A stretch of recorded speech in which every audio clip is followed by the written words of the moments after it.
This is the story of Bitcoin Cash. It begins with the birth of Bitcoin, a revolutionary idea that money could exist without banks or governments. It follows its rise from an obscure experiment to a global phenomenon and the growing pains that came with that success.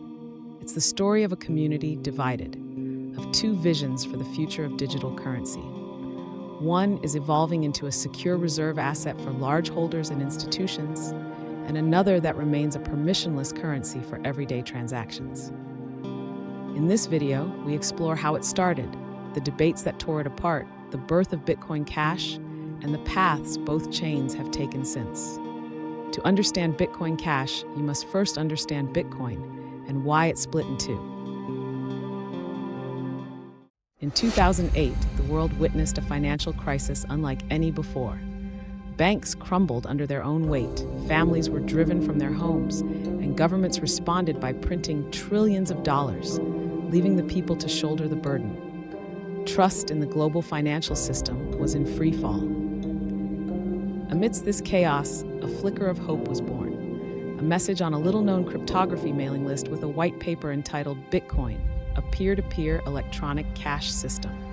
The brain behind this innovation was an enigmatic figure, Satoshi Nakamoto, a name that would become legendary, yet whose true identity remains a mystery. Embedded within the very first block of Bitcoin's blockchain was a cryptic headline, a whisper of its revolutionary intent. It signified the dawn of a new era where currency would bow to no masters, ignore no borders, and require no permissions.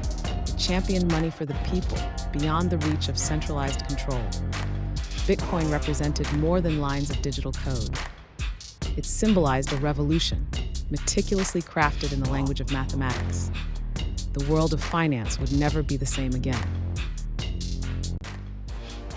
Bitcoin's early years were quiet.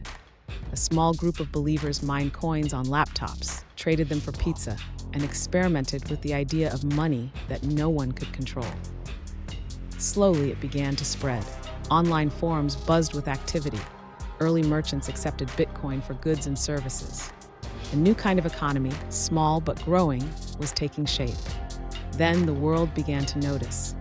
In 2013, prices surged. Bitcoin broke into the headlines. Fortunes were made and lost in days. Exchanges appeared around the world, turning Bitcoin into a global market. But with that growth came volatility, hacks, and scandals that tested the community's resilience. Governments watched closely, unsure whether to regulate, ban, or embrace it. By around 2015, Bitcoin had become a symbol. For some, a speculative asset with incredible upside. For others, a tool for financial freedom. Its adoption reached from tech hubs to street markets, from online stores to brick-and-mortar shops. What began as an obscure experiment was now knocking on the door of the mainstream. Yet, in the background, small signs of strain began to show. The more people used Bitcoin, the more its network was pushed to its limits. It's a hint of a problem that would soon ignite one of the most divisive debates in Bitcoin's history. By 2016, Bitcoin had grown far beyond its humble beginnings. Millions were using it. The price was climbing, but so were the problems. Transactions were slowing down, fees were rising. What was meant to be instant global cash was becoming sluggish and expensive. Something had to change. And in the search for a solution, the community began to fracture. On one side, the big blockers. Their vision: keep Bitcoin fast, cheap, and usable as everyday money, just as the white paper described. They argued that computing power and storage get cheaper every year, and with performance optimizations and the accumulated fees from increased on-chain activity, running a full node would remain economically feasible. For them, true decentralization meant keeping the network inexpensive and responsive, so anyone could hold their own keys and transfer funds without barriers. On the other side, the small blockers. Their vision: make Bitcoin a digital gold, a secure store of value, not primarily a medium of exchange. They argued that increasing the block size would eventually make it too expensive and complex for everyday users to run full nodes, concentrating control in the hands of large operators. For them, True decentralization is ensuring anyone can cheaply verify the blockchain on modest hardware, even decades into the future. This meant keeping the base layer minimal and pushing most transactions to off-chain solutions like the Lightning Network. It was not decentralization versus scalability. Both sides valued decentralization. It was a clash over how to protect it. In August 2017, the conflict reached its breaking point. Bitcoin split into two chains, the original network with small blocks and a new chain with bigger blocks called Bitcoin Cash. From this rift emerged two visions, each chasing its own path toward the future of money. After the split, the two Bitcoins took very different paths. The small blocker Bitcoin, with ticker symbol BTC, moved closer to becoming digital gold.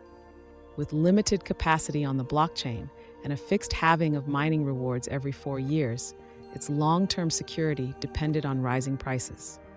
But without meaningful utility as everyday money, the main way to sell large amounts of Bitcoin was to big buyers, banks, funds, and eventually governments. Ironically, the currency designed to separate money from institutional control became increasingly reliant on the very institutions it sought to avoid. On the other hand, Bitcoin Cash, the big blocker Bitcoin, with ticker symbol BCH, stayed aligned with the vision of fast peer-to-peer cash for the world. It faced setbacks, losing the name recognition of Bitcoin, smaller network effects, and being targeted by opportunists who slowed its early progress. Yet it persisted. Developers improved wallet usability, merchant tools, and infrastructure. Grassroots adoption took root in countries where payment freedom mattered most, from street vendors in Africa to small businesses in South America and Southeast Asia. Bitcoin Cash embraced on-chain scaling, tokenization, and smart contracts, expanding its capabilities beyond simple payments. While Bitcoin focused on being a store of value for large-scale holders, Bitcoin Cash focused on everyday transactions, aiming to make crypto as easy and accessible as cash. Two chains, two strategies. One seeks security at the top of the financial hierarchy. The other seeks usability in the hands of everyday people. Time will tell which path shapes the future of money. The story of Bitcoin Cash is still being written, and Paytaca is helping shape its next chapters. Working alongside a strong and resilient network of builders, entrepreneurs, and supporters from the global Bitcoin Cash community, we're creating tools that bring peer-to-peer electronic cash closer to everyone.